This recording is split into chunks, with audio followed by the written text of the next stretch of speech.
Chers frères et sœurs, la paix du Seigneur soit avec vous. En lisant la parabole de ce dimanche, à première vue, ce qui se passe dans ce texte semble une injustice grave, car logiquement, le salaire entre deux personnes ne peut être égal que si le travail est égal. Mais il n'est pas le cas dans la parabole de ce dimanche. Mais rassurez-vous, ici, Jésus n'est pas en train de nous donner une leçon d'économie. Dans cette parabole, le Christ veut nous parler du cœur de notre Dieu. Il veut nous parler du royaume de Dieu. La clé donc de la compréhension de cette parabole repose sur cette phrase de l'Évangile. Est-ce que ton regard est mauvais parce que je suis bon? Cela signifie que la protestation des premiers ouvriers ne vient pas d'un attachement à la justice, mais de leur jalousie.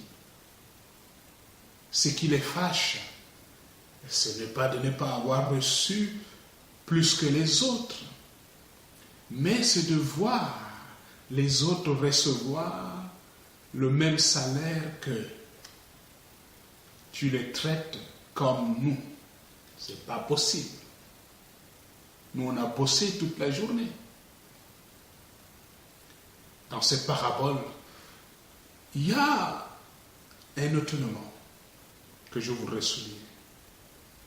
C'est de voir que les ouvriers de la première heure se sont engagés avec un contrat en bonne et due forme. Ils s'entendent avec eux d'un salaire d'une pièce. Et par contre, ceux de la 9e heure et de la 3e heure sont engagés tout simplement sur une promesse de salaire juste. Et que les derniers sont embauchés sans aucune garantie.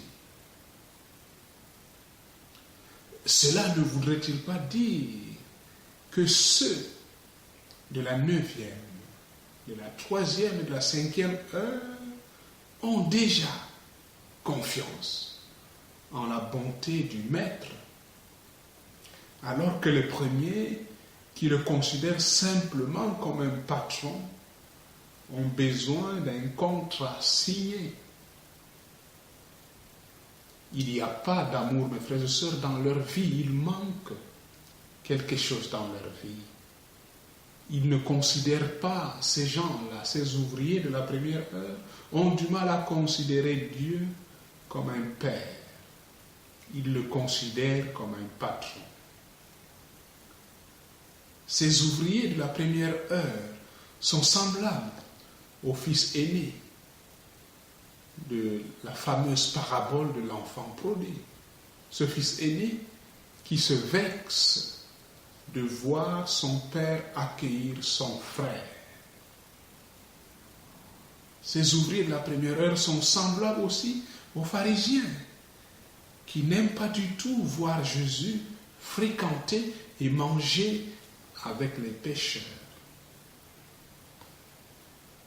Ces ouvriers de la première heure ne sont-ils pas semblables aux chrétiens de longue date que nous sommes peut-être, et qui n'aiment pas voir des nouveaux venus être accueillis dans l'Église et aimés comme tels? Le royaume de Dieu, mes frères et sœurs, n'est pas question de qualité ni de mérite personnel qui serait évalué seulement au nombre d'heures de travail et d'ancienneté. Dieu propose à tous et à tout moment à ses enfants de travailler à sa vigne, de coopérer avec lui à la construction du royaume de Dieu, d'un monde plus juste. Pour Dieu, il n'est ni trop tard, ni trop tôt. C'est aujourd'hui, ma sœur, mon frère, que Dieu a besoin de toi, de ta collaboration.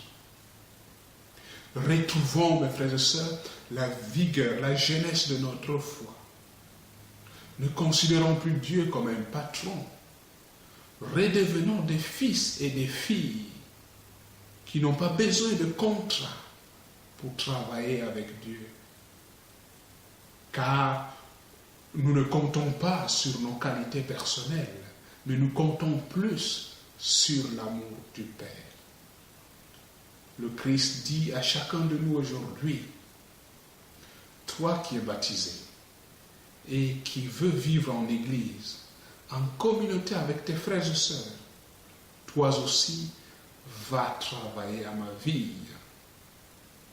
Il y a du boulot pour préparer mon royaume d'amour et de communion.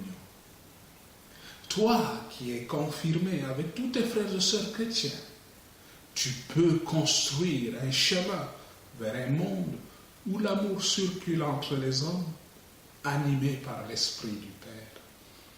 Toi qui communies pour mieux t'unir à Dieu lui-même, efforce-toi de communier à la vie des hommes pour les aimer comme Dieu les aime. Christ aujourd'hui nous appelle, Christ aujourd'hui nous envoie. Vive le Seigneur qui nous aime, Dieu nous donne sa joie, Dieu nous donne sa joie. Bon dimanche à vous tous.